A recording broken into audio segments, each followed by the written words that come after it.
This was Kay's mother, Brenda, in a care home in Sheffield not long before she passed away. What is the worst thing about what happened to your mum in that home? It's the injuries, because she had more bruises in that care home in that time than what I'd say she's ever had in her whole life.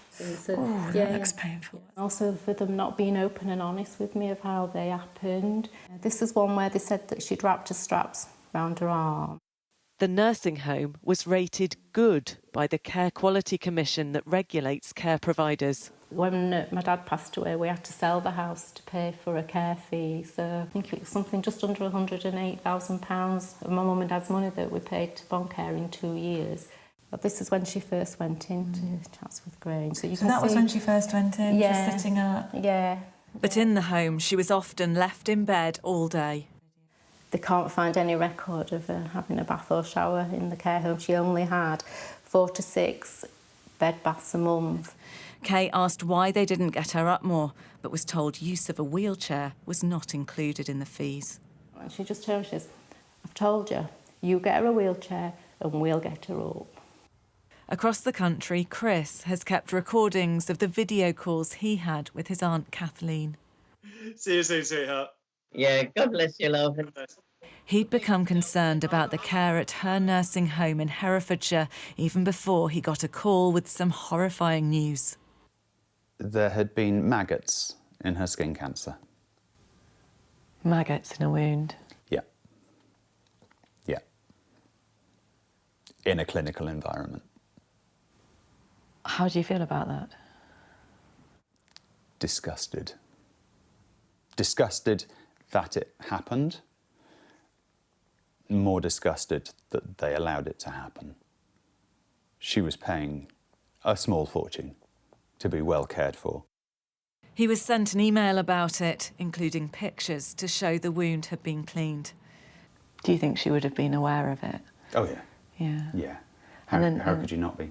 3 weeks later, she was dead. Despair like that is a killer. The care home was, and still is, rated good. If that's good within our current care system, I hate to see what needs improvement or poor would be. Over several months, we've been speaking to many families who've had serious concerns about the care their loved ones received.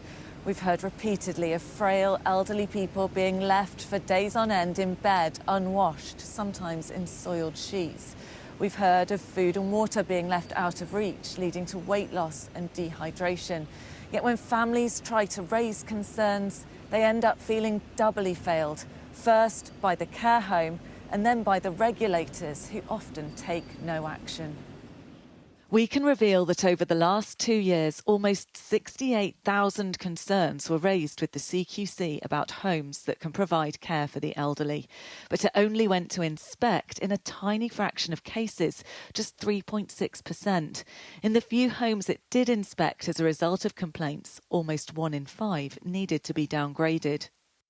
Yes, we can definitely offer you some advice on that. Care Rights UK is a charity that supports over 1,000 families a year who are concerned about their elderly relatives in care homes. Our sense is that poor care seems to be getting worse, and that the problems that people are experiencing are becoming more and more complex.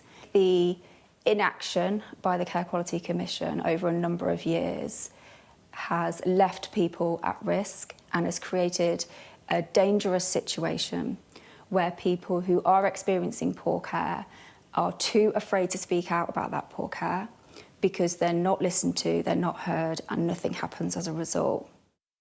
It's the injuries, because she had more bruises. We showed all this to the man in charge of care home inspections at the CQC. They describe the CQC as not fit for purpose. Do you agree? I think we need to improve. We were described by the Secretary of State as not fit for purpose. Do you think people are owed an apology? Because all people have when they're looking for a care home for their loved one is the rating given by the CQC, and many of those are now years out of date. Yeah, we do need to get ourselves into a position where we are doing more inspections. So those are the changes and improvements we're trying to make to our processes. Do you apologise? I think that they should have got much better care. The care that they received, their loved ones received, fell below the standard it should be. I'm very sorry they've had that experience. A complaint Kay made was upheld by the Social Care Ombudsman, but the care home retains its CQC rating of good. A spokesperson for the home said it was one rare occasion where they fell short and all matters have been addressed. I think it's disgusting, really, that somebody's lived, you know, all those years, and at the end of their life, when they need that care, it was just a don't care attitude, and it breaks my heart. And that's what happened to my mum. She should have been loved. I just wanted her to be loved. I just wanted her to be warm. I just wanted her to be clean.